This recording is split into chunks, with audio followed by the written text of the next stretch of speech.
Okay, hello again. Here's the cast of main characters in today's show. We'll finish the career of Mantegna and then be back in Florence to hear about the age of Lorenzo the Magnificent, the late 15th century, and this is the most interesting period in the Renaissance to a lot of people.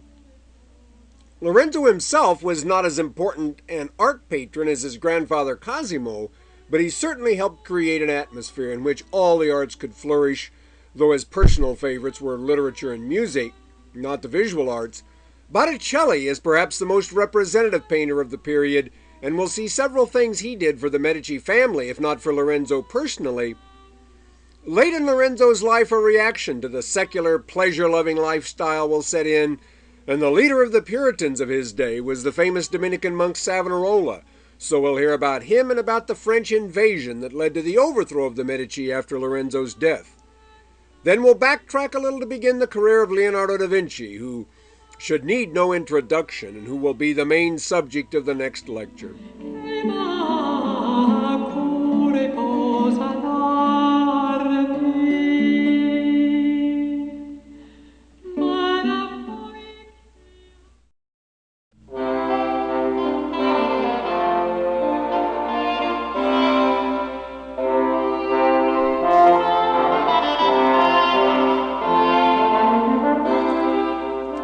So last week we were looking at the work of Mantegna in the ducal palace of the Gonzaga family in Mantua, and this used to be there as well. This is part of his Triumph of Caesar, originally nearly 100 feet long in 9 sections. Will Durant calls it his finest work, although most would give that honor to the frescoes we saw last time in the Camera degli Sposi. When the Gonzagas ran out of money in the 17th century, the Triumph of Caesar was sold to Charles I of England, along with much else, and when Charles in turn went bankrupt, much of the collection passed on to his brother-in-law Louis XIII and is now in the Louvre. But this is still in England in a special room at Hampton Court. It's the largest secular painting project of the 15th century to survive, although it was painted in tempera on canvas and has been extensively restored over the centuries. I don't know what Rubens thought of it when he came to Mantua a century after it was painted, but it's certainly the kind of thing he might well have liked. It has the same operatic quality so often associated not only with Rubens, but with the whole Baroque era.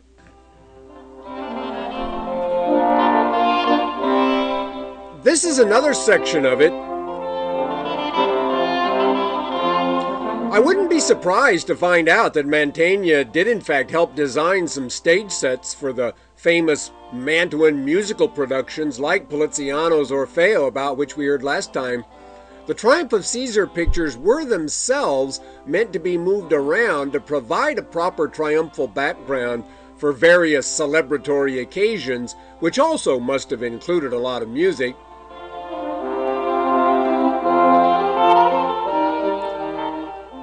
In the 1490s, Mantegna was commissioned to decorate the room called the Studiolo in the Gonzaga Palace for Isabella d'Este Gonzaga, the famous wife of Gianfrancesco Gonzaga, whom we saw as a little boy in the Camera degli Sposi last time.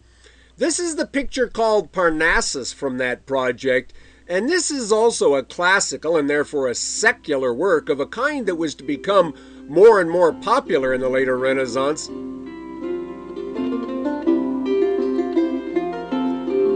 It doesn't have at least the obvious kind of didactic quality associated with religious and historical pictures. It's more like a poem than a sermon. Isabella did regard herself as a connoisseur and classicist and put a lot of effort into trying to attract talent of all sorts to her court, but with mixed results. She had a reputation for being imperious and difficult and probably stipulated in detail the subject matter Mantegna was to put into this picture, but it's hard to see what she had in mind beyond the glorification of the muses beneath the arched rock, one of which in the center, looking back over her shoulder, is thought to be Isabella herself.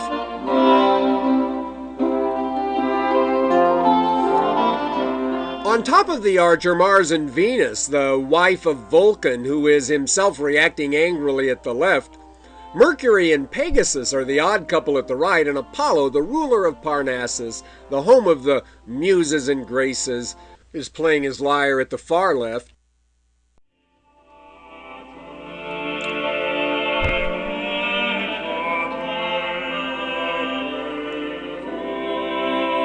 This picture of the Adoration of the Magi, now in the Uffizi, was painted for the Gonzaga Palace Chapel. I think it deserves a sort of Academy Award as the first CinemaScope picture in the history of art. The panel is actually concave. There's no really convincing explanation for why Mantegna made it this way, but it's possible that, given his interest in perspective effects, the idea was to try to create a more three-dimensional look, but it doesn't work. Another innovation that had more of a future was his inclusion of a black magus. It later became common to represent the three magi as of more or less three different races and ages, and this is the first adoration by a major painter to display this kind of respect for what's called diversity today. Joseph at the far right in yellow here is rarely represented as a very impressive figure, and here he is about the most ancient and decrepit fellow possible. St. Matthew implies that the nativity took place in a house, Luke a stable, the Golden Legend says a shed, and the Protevangelion of James says it took place in a cave. And in the Renaissance, the cave is probably the most popular setting, although some artists sort of try to combine cave and stable. It's worth pointing out that in Bethlehem, it is the cave or grotto under the Church of the Nativity that is said to have been the birthplace of Jesus.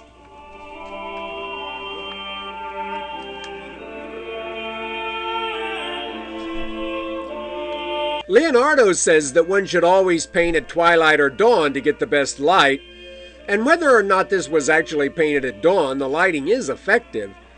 As I've said before, it's rare for painters before Leonardo to pay much attention to how light affects the subject. Vasari says that Mantegna's style reminds him of manuscript illumination, and this picture is not that much bigger than some manuscripts. It's about 2.5 feet on a side. And this comment is relevant to what I said last time about his pictures sometimes looking almost like colored engravings because of his kind of hard-edged, linear style. And he was, as I've mentioned, the first important Italian engraver. In his house in Mantua, you can see some of the engravings he made.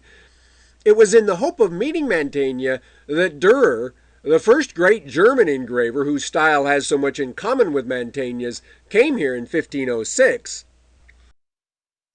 Here's an engraving by Mantegna now.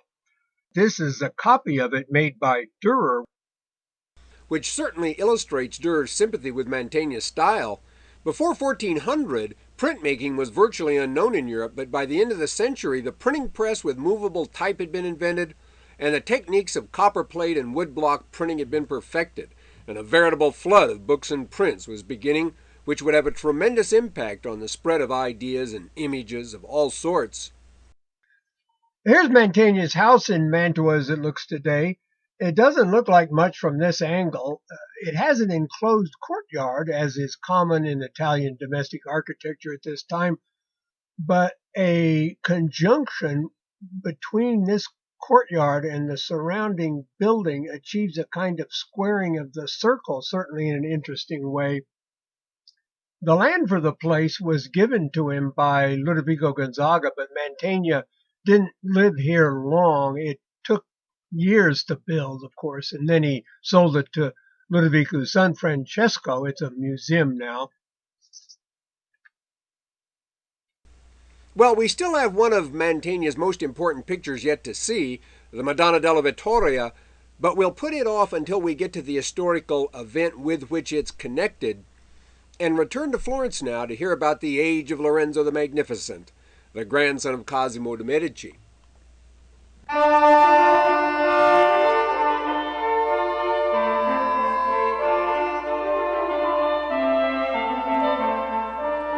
Speaking of prints, this is an interesting picture of Florence as it looked in about 1470. This is actually a tempera copy of what was originally an engraving by an anonymous but imaginative artist. Imaginative because no one had ever seen Florence from this perspective, and it's pretty accurate and convincing. Florence was by this time one of the largest cities in Europe. Along with Venice and Paris, it had a population of over 100,000 people. London, Milan, and Genoa had something over 50,000 each. You can see quite a few things we've talked about, including the cathedral complex in the center, of course, Santa Croce at number 1, San Marco at number 2, San Lorenzo at number 3, and the Palazzo Medici at number 4, Brunelleschi's Ospedale at number 5, Santa Maria Novella at number 6, the Bargello and Palazzo Vecchio at number 7 and 8.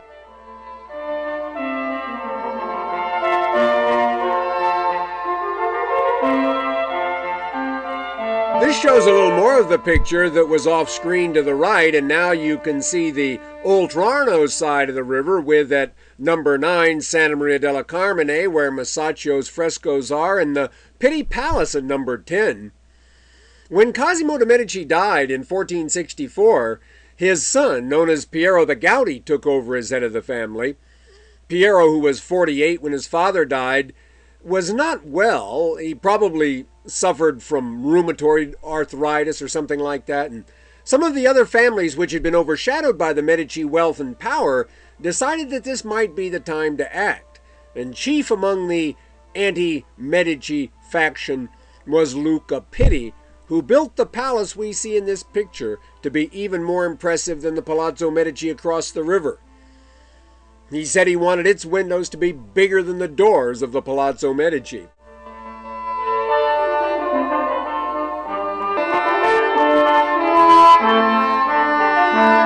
Here you can see the Palazzo Pitti as it looks today. The windows may have originally been bigger than the Medici doors, but they were almost entirely bricked up in the 16th century. We'll hear more about Luca Pitti and his opposition to the Medici in a minute, but the bottom line is that he did not come out a winner in his quarrel, and it's ironic that the palace, which is still called by his name, only reached its present grandiose state after it was bought by the Medici from Pitti's bankrupt descendants 75 years after his attempt to overthrow Piero. It now houses the second most important collection of art in Florence, displaying mostly later Renaissance works from the 16th century on.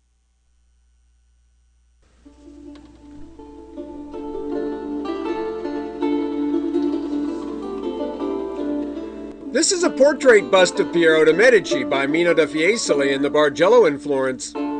While Piero was in bed with his arthritis at Careggi, the suburban Medici villa, Pitti and his fellow conspirators proposed to strike, but Medici spies were aware of what was going on, and Piero was secretly carried back to Florence to rally his supporters with the help of his teenage son, Lorenzo. The members of the anti-Medici faction had convinced themselves that the people of Florence, given the opportunity, would throw off what the rebels were pleased to call the Medici tyranny, but it quickly became clear that the population of Florence did not regard the Medici as tyrants at all, but rather as their leaders. Luca Pitti panicked and went straight to the Palazzo Medici to apologize to Piero for all the trouble and swear to stand by him. However, some of the other rebels fled and convinced the Venetians that the Medici were in fact ripe for overthrow, upon which the condottiere Bartolomeo Colleoni was commissioned to lead an army to help bring this about to the profit of the serene Republic.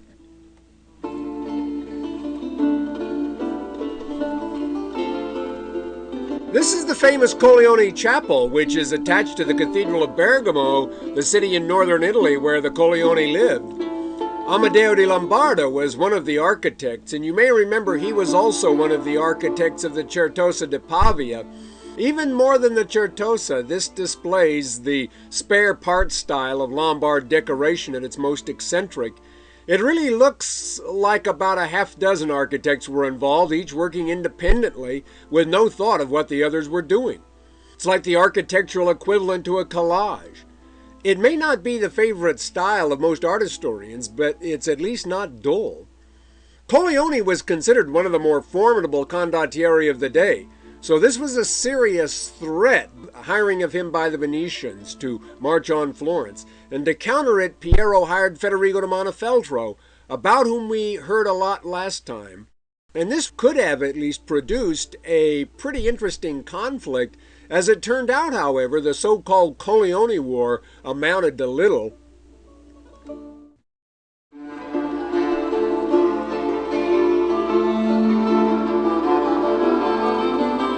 In the Doge's palace in Venice, you can see a suit of Corleone's armor.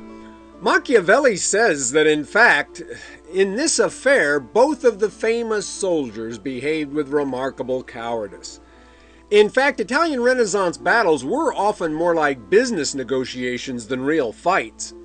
Machiavelli claims, although this is apparently not true, that at the famous Battle of Anghiari only one man was killed, and that happened because the guy fell off his horse and was trampled. In many a nominal battle, there would be a lot of shouting and sword waving, but the outcome would be prearranged.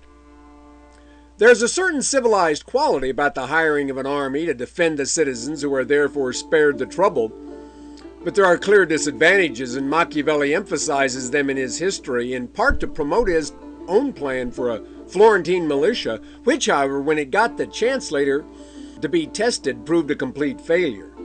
The Corleone War ended with a nominal victory by the Florentine forces at Imola, northeast of Florence toward Venice. The Venetians decided that Florence wasn't as ripe for a coup as they'd been led to believe, and the Medici remained in charge. We'll see the famous equestrian portrait of Corleone by Verrocchio next time.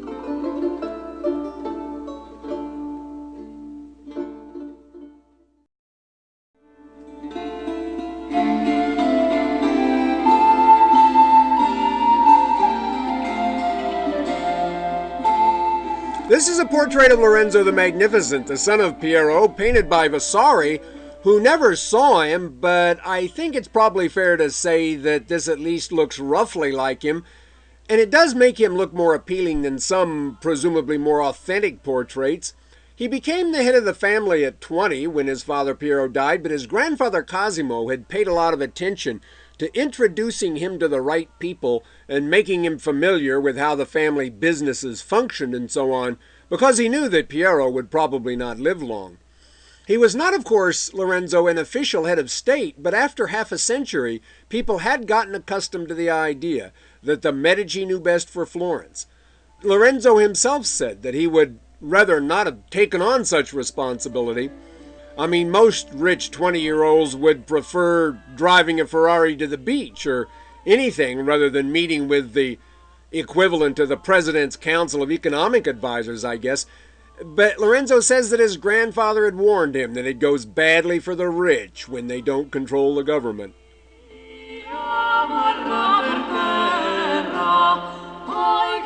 In fact, he didn't have a good business sense and spent or lost most of the family fortune and was nowhere near the art patron his grandfather was, but he did support and encourage all the arts. He was himself a poet and musician and a good friend of Heinrich Isaac, the great German composer resident in Florence, and of Angelo Poliziano, the most important Italian poet of his day. And he had charm. He had a magnetic personality which inspired loyalty and trust.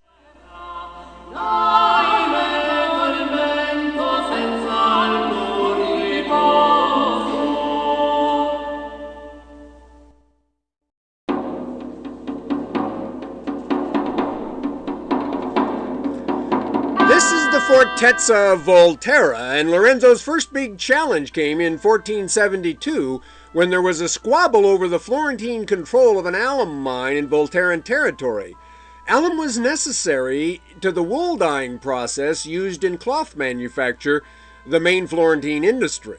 Lorenzo hired Federigo da Montefeltro again to restore order in Volterra, but for one of the few times in Federigo's career, his men got out of control and there was a lot of killing and looting that was not at all what Lorenzo had wanted. Federigo is said to have hanged some of the disorderly soldiers with his own hand, and Lorenzo went to the city to personally distribute aid and money. But despite this, even today, it is not a good idea to say anything nice about the Medici in Volterra. The Fortezza at Volterra is now a prison, but a prison of a particular sort. The prisoners run a restaurant at which you can be offered very fine dining. And in fact, they made me there a pasta I couldn't refuse. In Florence, this whole episode raised Lorenzo's stock considerably, even though the death and destruction had not been part of his plan. Everyone thought, boy, Lorenzo showed those people a thing or two.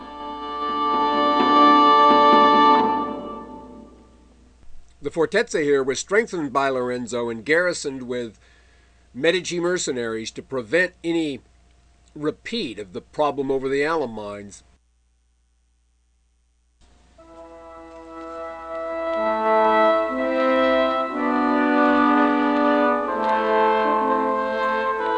This is a portrait by Botticelli of Lorenzo's brother Giuliano, who was 4 years younger.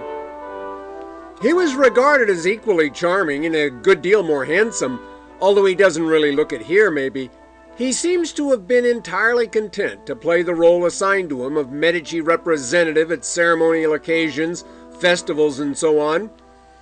Giuliano never married, but in 1469, shortly before his father's death, Lorenzo married Clarice of the great Orsini family in Rome.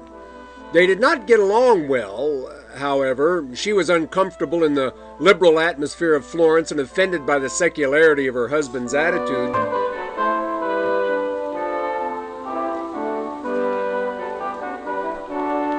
This is a portrait by Verrocchio now, said to be of Lucrezia Donati, but she was considered one of the beauties of Florence, and she doesn't really look the part either, if this is she. In any case, she is also thought to have been Lorenzo's mistress, and she was queen of the tournament in Piazza Santa Croce, which celebrated his marriage to Clarice, which it would seem might have raised a few eyebrows. Lorenzo had his share of amours, but he is not regarded as one of the great womanizers of the day. The historian Francesco Guicciardini makes an unintentionally funny comment about him. Guicciardini was something of a child prodigy historian, which is rare. There are essentially no important histories written by people in their teens, but he comes close to being the Mozart or Bobby Fischer of his profession. His history of Florence was written when he was 25. It's in that work that he says, "Just imagine, Lorenzo was still chasing women when he was 40 years old." I think that betrays the fact that historians really need a longer perspective on life.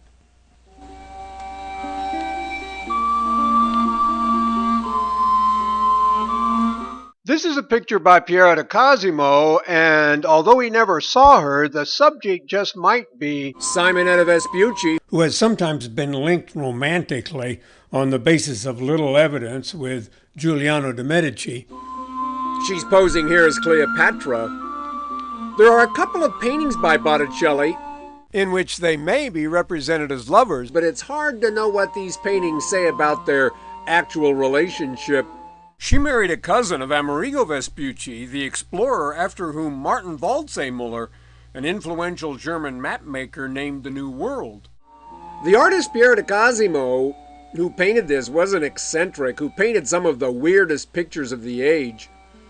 Vasari says he did things like boil his eggs for breakfast in his painter's varnish to save time.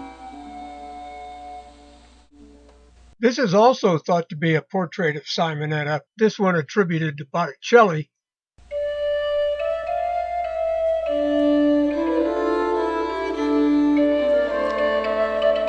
This is Botticelli's picture called Venus and Mars in the London National Gallery.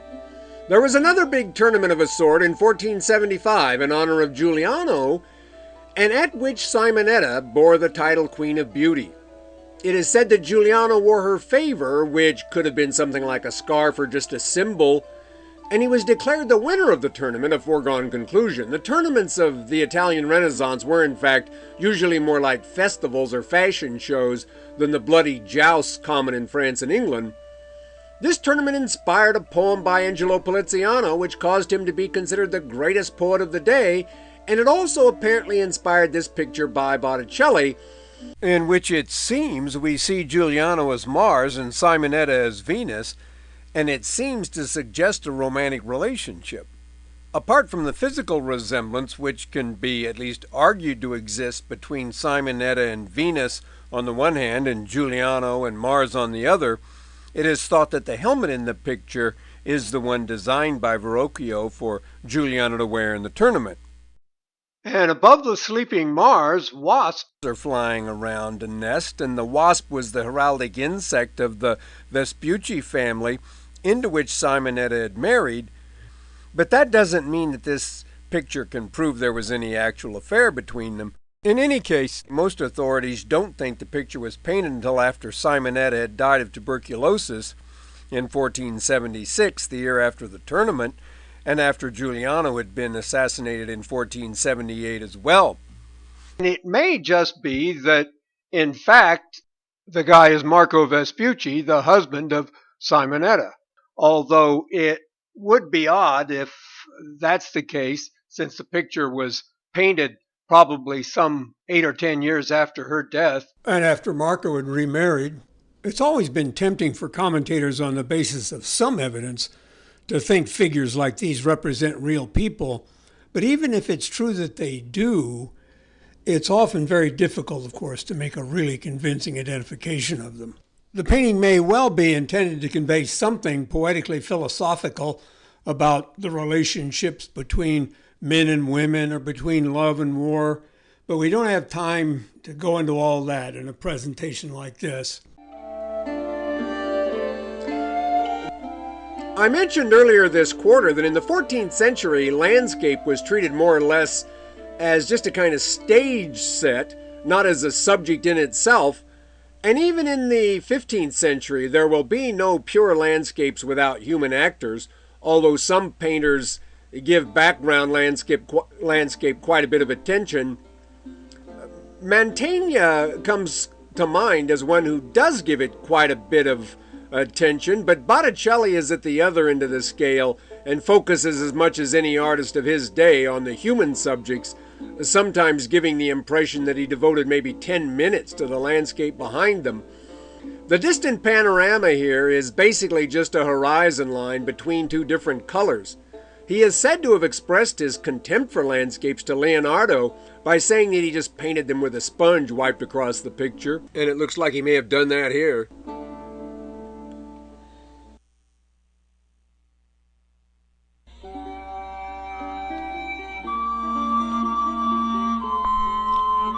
This is thought to be a self-portrait by Botticelli, and it's probably the earliest surviving one as an independent work of art by an Italian Renaissance painter.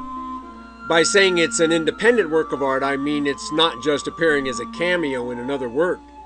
He holds a medal with Cosimo de' Medici on it, but he was only 19 when Cosimo died and is not known to have had any connection to him. It's possibly just a mark of respect.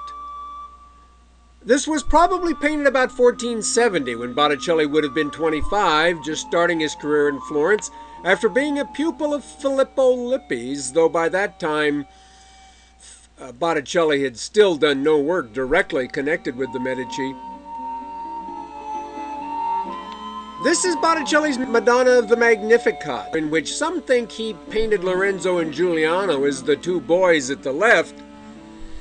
But that's not likely, since Giuliano was already dead and Lorenzo was in his 30s by the time it's thought to have been finished. Like his teacher Filippo, Botticelli seems to have been obsessed by the look of one woman who reappears in just about every picture he paints that requires a female protagonist. In Botticelli's case, I think it may well have been Simonetta Vespucci who fit his ideal of feminine perfection. This is a close-up of that picture. The Magnificat, incidentally, is the set of verses beginning Magnificat anima mea Dominum, which the Virgin recites after the Annunciation. Kenneth Clark says that until Leonardo, all painters thought of painting as the filling in of an outline, and I think that's essentially, if not literally, true. Tempera painters like Botticelli certainly often painted that way, even to the outlining of various parts of the figure. They painted from the outside in, as it were. Leonardo will paint from the inside out. When he gets to what would be an edge, he blends that into the next color. Some painters in tempera do that too, even Botticelli, but the oil painters will certainly emphasize the blending of colors more. In fact, Botticelli and some other painters before Leonardo did apparently paint partly in oil themselves.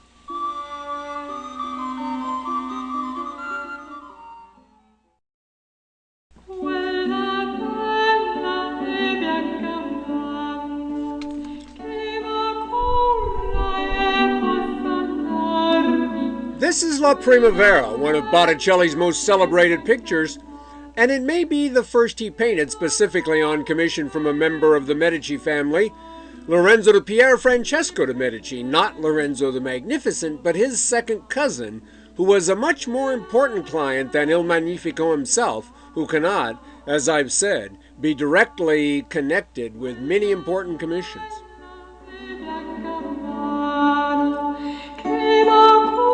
This is one of Thomas Hoving's favorites, if anyone cares. Anyway, he says, if you can't see this, don't bother going to Florence. Its overall subject is apparently meant to be the exaltation of springtime, La Primavera, and there may be some suggestion of Il Magnifico's motto, Le temps revient, the good old days are here again, in this. The three spring months, March, April, and May, are represented at the right, from right to left. The woman in the center is perhaps meant to be someone like the goddess of spring, who looks pregnant, but it's hard to know about that. A sort of pear-shaped figure was popular in the Renaissance. At the left are the three graces associated with creativity, especially in poetry, and the one with her back to us is looking at the fellow on the left, who may be Giuliano de' Medici. It's certainly likely he's supposed to be some Medici.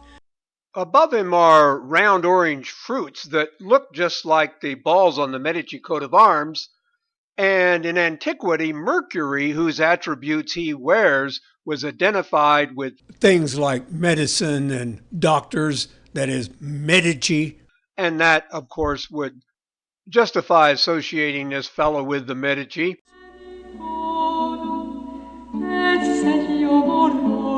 Notice that Cupid is aiming his arrow right at the woman looking at the presumed Giuliano.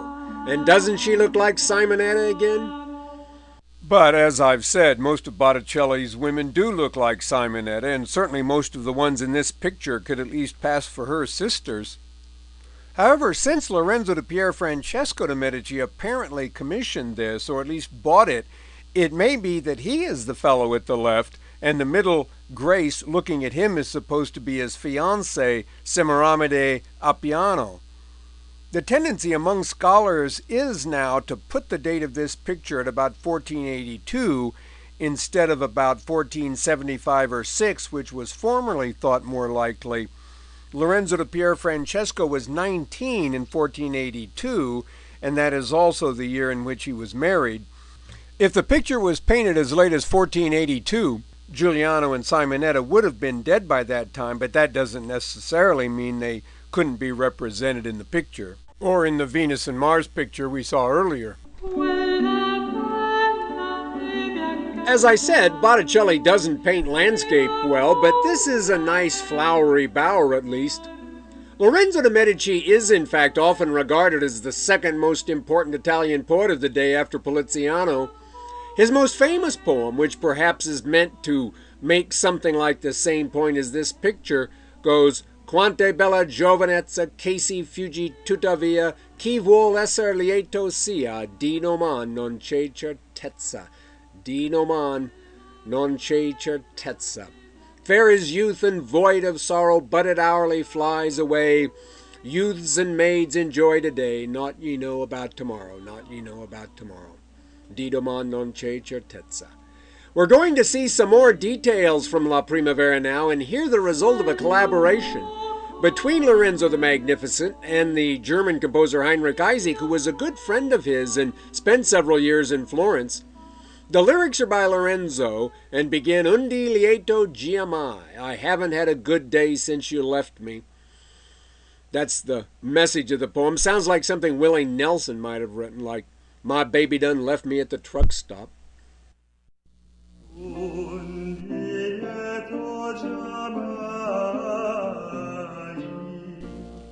Here's April just bursting into bloom.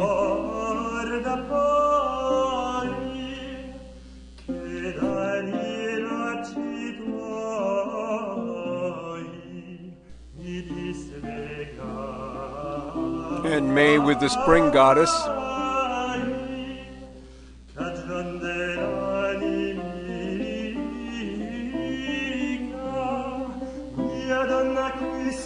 May up closer.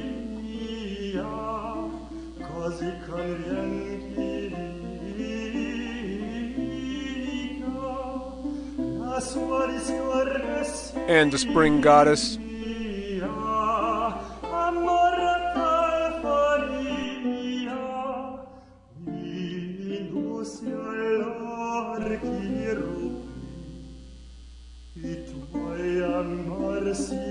And the graces.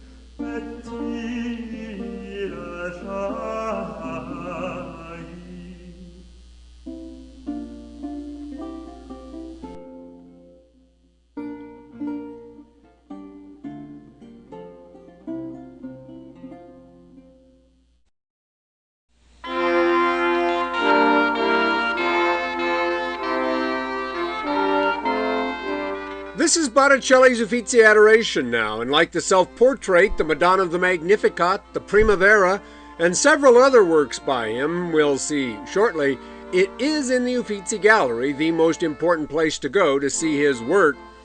This picture is thought to be full of Medici, but it was actually commissioned by a fellow named Gaspare da Lama, a real Scrooge whom Rab Hatfield, a Botticelli authority, calls one of the pettiest people of the 15th century. For hundreds of years, it was in da Lama's family chapel in Santa Maria Novella. He had no connection with the Medici, but it's likely they were given roles in the picture because Gaspare apparently mistakenly thought that their inclusion might encourage a profitable connection. I mentioned earlier that some artists tried to cover all the possible Epiphany or Nativity settings, and Botticelli has created something here which is really all-purpose. Part cave, part house, and part shed or stable, I guess. Leonardo is sometimes said to have invented the sort of central or pyramidal format for the Adoration, but Botticelli painted this picture some 15 years before Leonardo's version of the subject that we'll see next week. In fact, I think this version was a specific influence on Leonardo. In addition to the pyramid format itself, the prominent figures at the lower left and lower right of the triangle, at the top of which the Virgin sits, are similar to ones in the latter's picture, and the Virgin doesn't wear a halo in either picture. The fellow in the left foreground, according to the most recent research, is now thought to be Giuliano, and the fellow at the right in orange is thought to be Botticelli himself.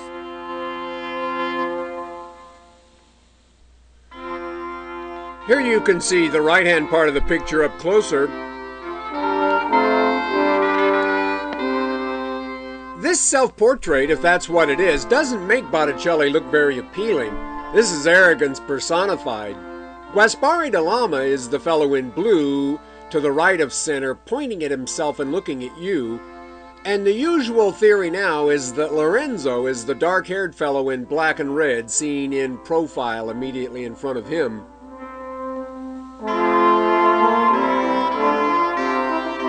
In this detail, in front of Lorenzo are his father Piero in red and probably the latter's brother Giovanni in white looking left, though both had died long before this picture was painted.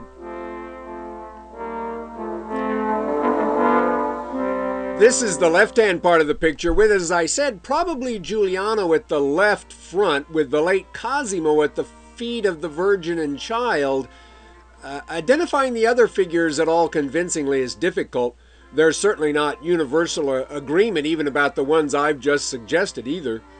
Some important scholars, however, offer theories that are plainly wrong. Bruno Santi thinks the fellow looking at us near the top of the group is Gaspare da Lama, but Gaspare was about 65 years old when this picture was painted. This fellow does seem important, though, and seems to expect recognition. It's possible that Pico della Mirandola, one of Lorenzo's literary friends, is the fellow with his arm around Giuliano.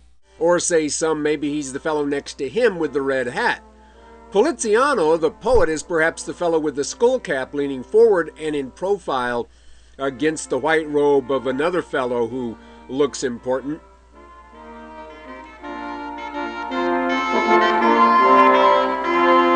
Here's the whole picture again.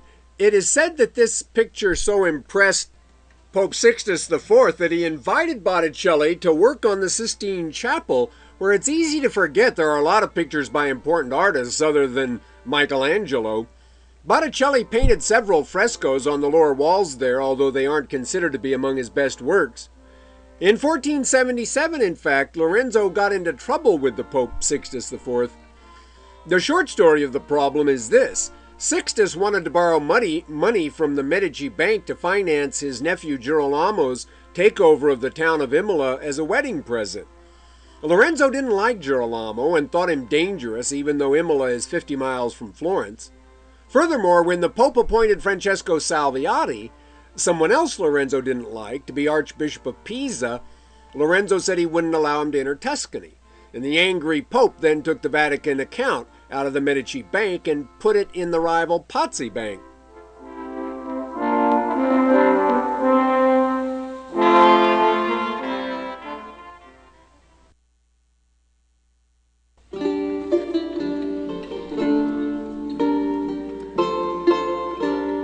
In this picture by Milazzo da Forlì, now in the Vatican Library, we can see Sixtus IV himself naming Cardinal Platina to be Vatican librarian. But at the far left are Girolamo, the would-be Lord of Imola, and another nephew of the Pope, Raffaele Riario, in blue. The powerful figure in red facing the Pope, standing, is still another nephew, Giuliano del Rovere, the future Julius II. It should be said that the term nephew is sometimes a euphemism in Pope talk for son, and there are those who think that at least Girolamo was in fact Sixtus's own.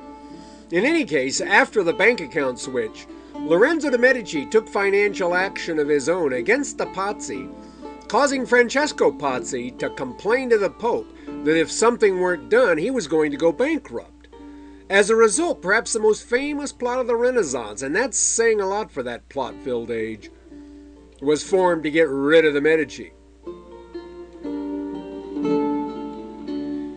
Here are Sixtus at the right and the future Julius II, who was himself not to be involved in the plot. Exactly what the Pope knew and when he knew it is still a subject that's much argued about. Ferdinand Cheville says he probably gave permission to overthrow Lorenzo, but not kill him. But Cheville comments that this is like saying, you can drown him but not in water. He could not have been overthrown unless he were killed. The original idea was for Francesco Pazzi and a fellow named Bernardo Bandini Baroncelli, of a famous Florentine family, but deeply in debt to the Pazzi, to kill Giuliano while a hired thug named Montesecco would kill Lorenzo. Unfortunately, when Montesecco found out that the assassinations were to take place during Mass at the raising of the host on Sunday in the Cathedral of Florence, he backed out. He said he'd be glad to kill Lorenzo, but not, as he put it, where God would see him. To replace Montesecco, the conspirators got two priests from Volterra, still outraged by the attack on their city 6 years earlier. When Lorenzo and Giuliano and everyone else important was attending Mass in the cathedral, the assassins struck. But we're out of time for part one, and we'll see what happened after the break.